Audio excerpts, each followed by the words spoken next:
नमस्कार, बहुत स्वागत है आप सभी का। आप देख रहे हैं जेके 24/7 न्यूज। मैं आपके साथ ममता तिवारी। वक्त तो चला खबरों को फटाफट अंदाज में जानने का। सुप्रीम कोर्ट की ओर से गठित कमेटी को लेकर जारी विवाद के बीच आज केंद्र सरकार और किसान संगठनों के बीच बातचीत चल रही है। दिल्ली के विज्ञान भवन में दोनों पक्षों में होने वाली ये नवे दौर की बातचीत है। ऐसे में हर किसी की नजर इस बैठक पर है।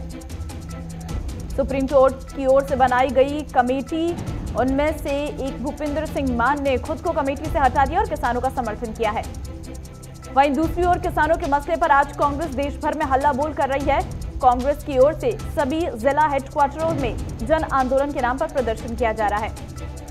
नए कृषि कानूनों के खिलाफ एकजुटता का संदेश देने के लिए कांग्रेस पार्टी की ओर से दिल्ली में गवर्नर हाउस पर तक विरोध मार्च निकाला जाएगा, जिसकी अगुवाई खुद राहुल गांधी कर रही हैं। कांग्रेस के राष्ट्रीय प्रवक्ता रणदीप सुरजेवाला ने कहा है कि वो समय आ गया है जब मोदी सरकार को किसानों द्वारा दी गई चेतावनी को समझने की जरूरत है, क्योंकि किसान करो या मरो के राह पर आगे बढ़ गया है।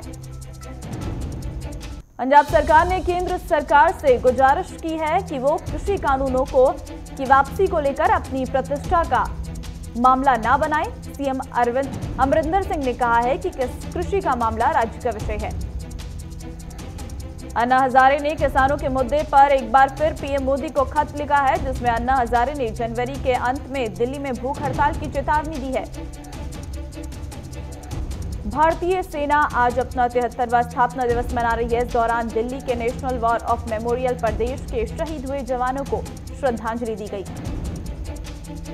राष्ट्रपति रामनाथ कोविंद ने ट्वीट कर कहा कि आर्मी दिवस पर भारतीय सेना के बहादुर स्त्री पुरुषों को शुभकामनाएं। भारत साहसी और प्रतिबद्ध सैनिकों के लिए हमेशा आभारी रहेगा। पीएम मोदी ने कहा है कि मां भारती की रक्षा में पल पल मुस्तैद देश के पराक्रमी सैनिकों और उनके परिवारों को सेना दिवस की हार्दिक बधाई। समस्त देशवासियों की ओर से भारतीय सेना को मेरा नमन। केंद्रीय गृह मंत्री अमित शाह ने भारतीय सेना के साहस और बलिदान को नमन करते हुए ट्वीट कर लिखा कि भारतीय सेना शौर्य और पराक्रम की प्रतीक है। देश के बहादुर सैनिकों के अदम्य साहस को नमन करता हूं। सीडीएस विपिन रावत ने वीर शहीदों को याद करते हुए कहा है कि आर्मी डे पर हम अपने उन बहादुर सैनिकों का आभार व्यक्त करते हैं, जिन्होंने अपने कर्तव्य की पूर्ति करते हुए सर्वोच्च बलिदान दे दिया। प्रधानमंत्री नरेंद्र मोदी कल कोरोना वैक्सीनेशन अभियान का शुभारंभ करेंगे। वैक्सीनेशन अभियान के लॉन्च के साथ ही पीएम मोदी कोविन ऐप को भी आधिकारिक तौर पर लॉन्च करेंगे। भारत का टीकाकरण अभियान दुनिया का सबसे बड़ा वैक्सीनेशन अभियान है, जिसमें दुनिया भर में फ्रंटलाइन वर्कर्स को वैक्सीन की पहली खुराक दी जानी है। टीकाकरण अभियान से पहले केंद्र सरकार ने राज्यों और केंद्र शासित प्रदेशों को दोनों टीकों के लिए एक व्यापक फैक्ट शीट भेजी है, जिसमें टीकाकरण के बारे में सारी जानकारी दी गई है। अयोध्या में बन रहे राम मंदिर में के निधि संपन्न अभियान की शुरुआत आज से शुरू हो गई है। सबसे पहले राष्ट्रपति रामनाथ कोविंद ने 5,100,000 रुपए का चंदा दिया है। बता दें कि चंदा अभियान के तहत 5 लाख से अधिक गांव में 12 करोड़ से अधिक परिवारों से संपर्क साधा जाएगा और उनसे चंदा मांगा जाएगा। यह अभियान 27 फरवरी तक चलाया जाएगा। विश्व हिंदू परिषद आज मध्य प्रदेश के मुख्यमंत्री शिवराज चौहान और मुख्यमंत्री उत्तराखंड के त्रिवेंद्र रावत से भी राम मंदिर के लिए चंदा लेने जाएगी। बंगाल के मुद्दे को लेकर आज दिल्ली में बीजेपी की अहम बैठक आयोजित की जाएगी। केंद्रीय कार्यालय में ये बैठक शाम 3 बजे आयोजित होगी। बसपा सुप्रीमो मायावती ने अपने 65वें जन्मदिन पर बड़ा ऐलान किया। उन्होंने अगले विधानसभा चुनाव अकेले ही लड़ने की घोषणा की है। बसपा सुप्रीमो मायावती ने कोरोना वैक्सीन पर बड़ा बयान दिया है। मायावती ने कहा है कि यूपी में बसपा की सरकार बनने पर कोरोना का टीका सबको मुफ्त में लगेगा। केंद्रीय विदेश राज्य मंत्री वी मुरलीधरन ने केरल की स्वास्थ्य मंत्री पर कोरोना के फैलाव को रोकने में असफल रहने का आरोप लगाया है। देश में वैक्सीन पर चल रही सियासत के बीच कांग्रेस नेता मनीष तिवारी ने ट्वीट किया है कि सरकार में कोवैक्सीन के सारे पैरोकारों को सबसे पहले इस वैक्सीन से खुद को सुरक्षित करके उदाहरण पेश करना चाहिए। टीएमसी सांसद कल्याण बनर्जी की ओर से सीता को लेकर दिए गए बयान पर सीतामढ़ी में टीएमसी सांसद कल्याण बनर्जी और सीएम ममता बनर्जी के खिलाफ मामला दर्ज किया गया है।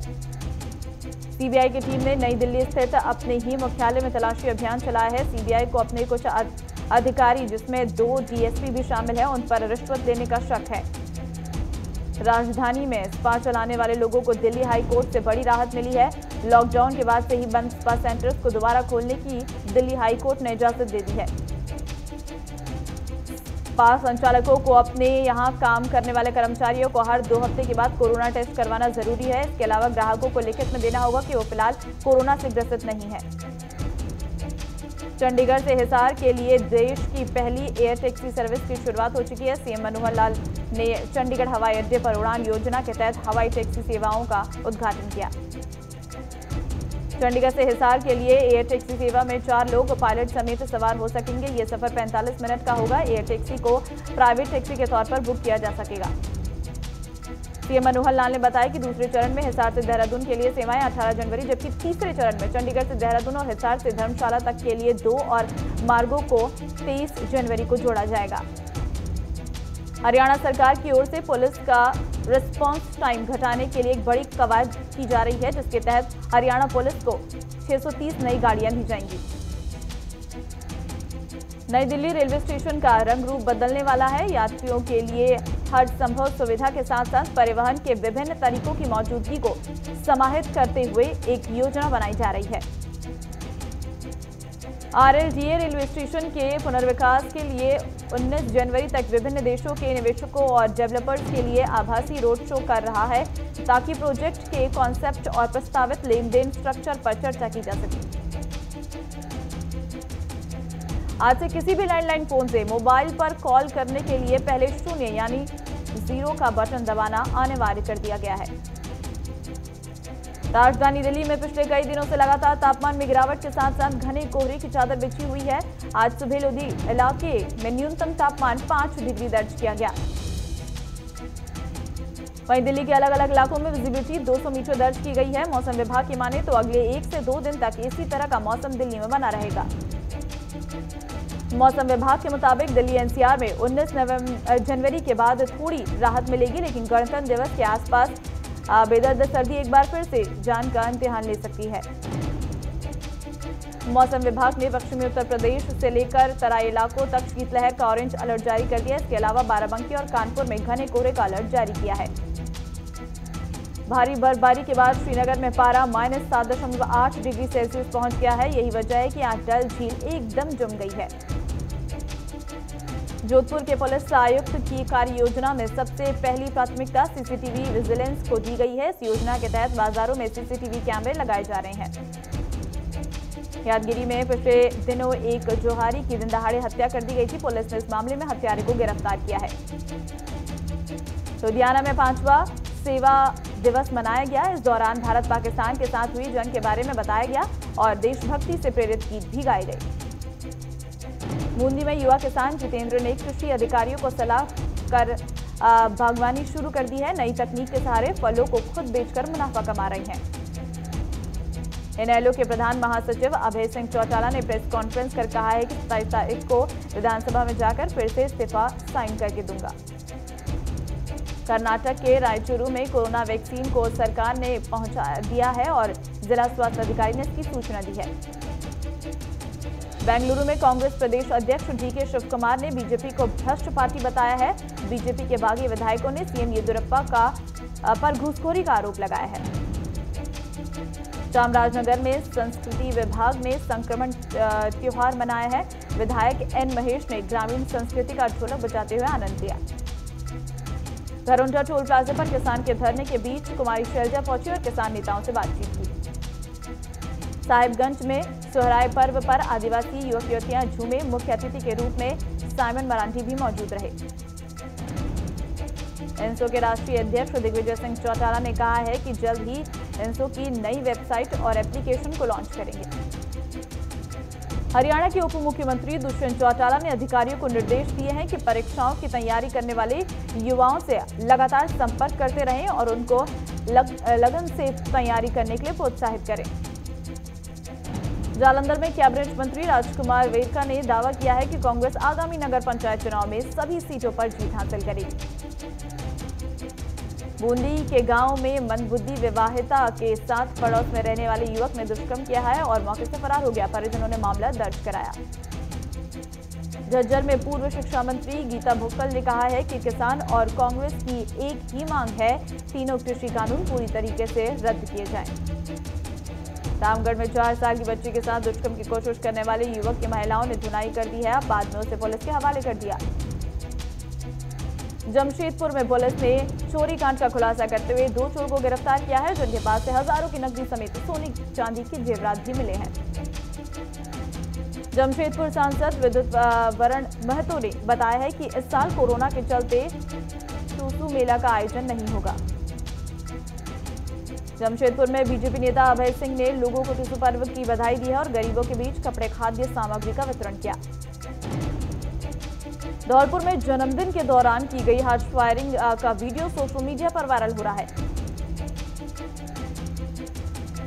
सीतामढ़ी में काम से निकाले जाने के बाद डाटा एंट्री ऑपरेटरों ने प्रशासन के खिलाफ मोर्चा खोल दिया है। ऑपरेटर भूख हड़ताल पर बैठ गए हैं।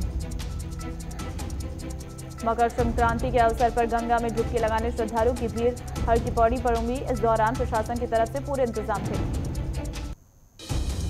कर्नाटक कांग्रेस प्रदेश अध्यक्ष डीके शिव कुमार ने परिवार के साथ बेंगलुरु के घर में पूजा अर्चना की।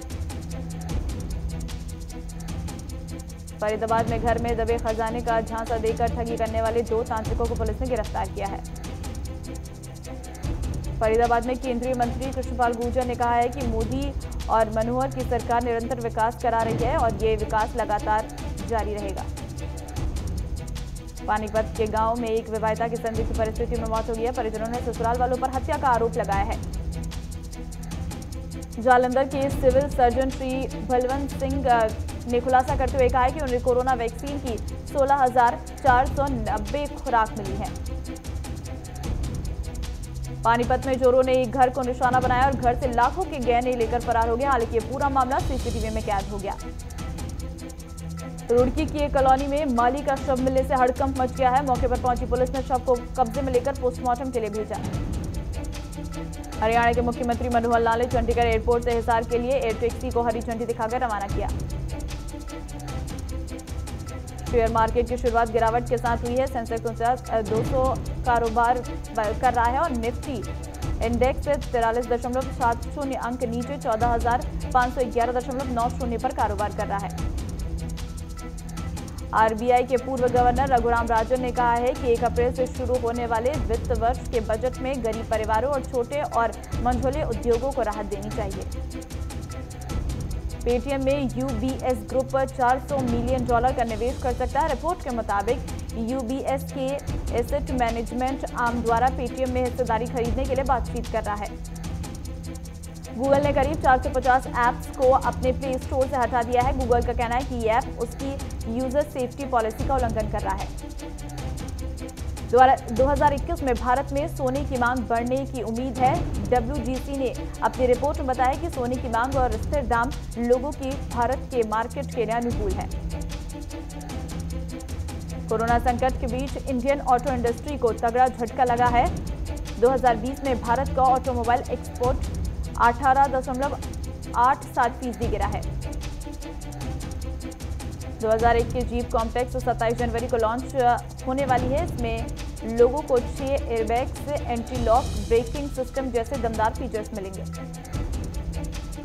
इंडियन रेलवे फाइनेंस कॉर्पोरेशन ने 18 जनवरी को अपना IPO लाने का फैसला किया है। कंपनी ने इसका प्राइस बैंड 25 से 26,000 रुपए तय किया है। दिसंबर में सब्जियों, खाने पीने की वस्तुओं के दाम कम होने से थोक महंगाई दर में कमी आई है। पैसेंजर व्हीकल्स की बिक्री 10 साल के निचले स्तर पर पहुंच गई है। अप्रैल में दिसंबर 2020 के दौरान 17.77 लाख पैसेंजर व्हील्स की बिक्री हुई। विश्व में बीते 24 घंटे में कोरोना के 7,25,365 नए मामले सामने आए हैं और 14,000 से अधिक लोगों की जान चली गई। दुनिया भर में कोरोना संक्रमितों का आंकड़ा 9 करोड़ के पार हो गया है, जबकि कोरोना से 20 लाख से अधिक लोगों की मौत हो गई है। ब्रिटेन में राष्ट्रीय स्वास्थ्य सेवा ने दवा दुकानों में कोविड-19 के टीके की आपूर्ति शुरू कर दिया है।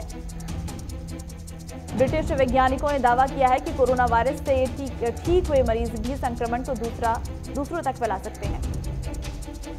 अमेरिका के नवनिर्वाचित राष्ट्रपति जो बाइडेन ने सोनिया अग्रवाल को जलवायु नीति और नवाचार के लिए अपनी वरिष्ठ सलाहकार के रूप में नामित किया है।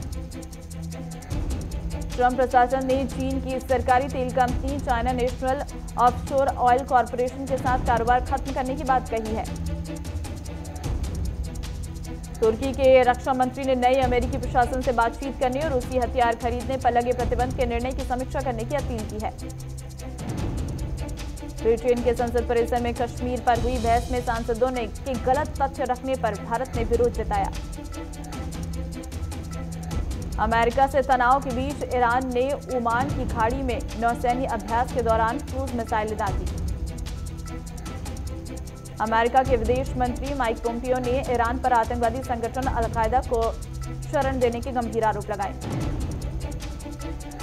तमिल फिल्म मास्टर ने पहले दिन भारत में 42 करोड़ रुपए की कमाई की है। फिल्म बाहुबली 2 को पीछे छोड़कर अब सभी इंडियन फिल्मों के रिकॉर्ड तोड़ चुके हैं।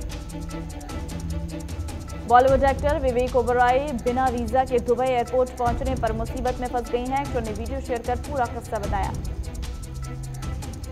बॉबी देओल की वेब सीरीज आश्रम को लेकर फिर बवाल हुआ है। जोधपुर में SC/ST एक्ट में रिपोर्ट दर्ज करवाई गई है। सीरीज के पहले एपिसोड में समुदाय की भावनाओं को चोट पहुंचाने का आरोप है। डेथ इन बॉलीवुड नाम की डॉक्यूमेंट्री की वजह से एक बार फिर से जिया खान की मौत का मामला चर्चा में है, जिसकी वजह से सूरज पंचोली की गिरफ्तारी करने की मांग उठ रही है।